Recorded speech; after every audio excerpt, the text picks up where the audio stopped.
Hello everyone, welcome back to the channel. आज हम कक्षा 11 हिंदी आरोह बुक के काव्य खंड के चैप्टर नंबर 7 गजल, जिसके लेखक है दुष्यंत कुमार, पढ़ने जा रहे हैं। गजल एक ऐसी विद्या है जिसमें सभी शेर अपने आप में मुकम्मल और स्वतंत्र होते हैं। उन्हें किसी क्रम व्यवस्था के तहत पढ़े जाने की दरकार नहीं रहती। इसके बावजूद दो चीजें ऐसी है जो इन शेरों को आपस में गूंथ कर एक रचना की शक्ल देती है। एक रूप के स्तर पर तुक यानी राइम का निर्वाह और दो अंतर्वस्तु के स्तर पर मिजाज यानी उनका अंदाज का निर्वाह।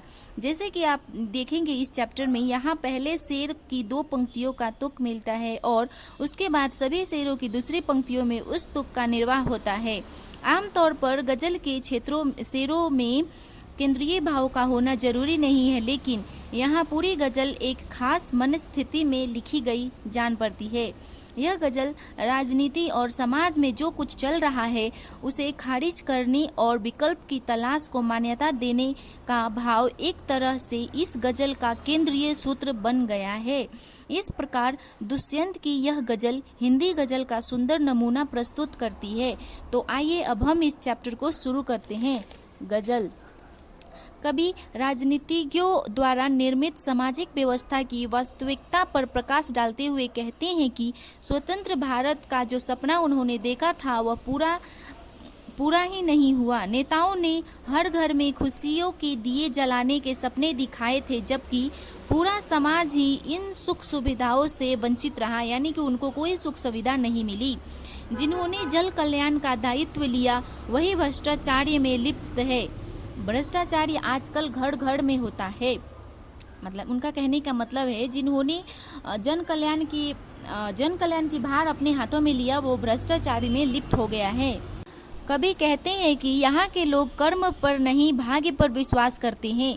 उन्हें जितना मिल जाए उतने में संतोष कर लेते हैं। आगे कभी कहते हैं कि ऐसे लोग अभाव में रहकर भी खुश और किसी से शिकायत नहीं करते। आगे पोयम में गजल में आगे बढ़ते हुए कभी कहते हैं कि संघर्ष और परिवर्तन की भावना उनके मन में कभी नहीं आती। इन्हीं लोगों के कारण कुछ शासकों को प्रोत्साहन मिलता है, जिसके कारण समाज में परिवर्तन की कल्पना भी नहीं की जा सकती।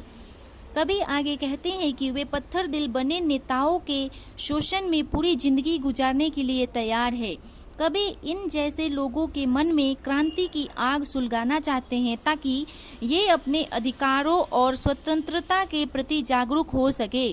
कभी आगे कहते हैं कि जो शासक है वो वही चाहते हैं कि उनके विरुद्ध कोई आवाज न उठाए, लेकिन कभी के जीवन का एकमात्र लक्ष्य है कि वे अपने सपनों के भारत के निर्माण के लिए जिए। कभी ऐसे भारत का निर्माण चाहते हैं जहां हर किसी के लिए न्याय और सभी के मन में जन कल्याण की भावना हो। यहाँ पे ये गजल समाप्त होता है। उम्मीद करती हूँ आपको ये वीडियो अच्छी लगी हो। अगर अच्छी लगी तो वीडियो को लाइक करें, चैनल को सब्सक्राइब करें। Thank you.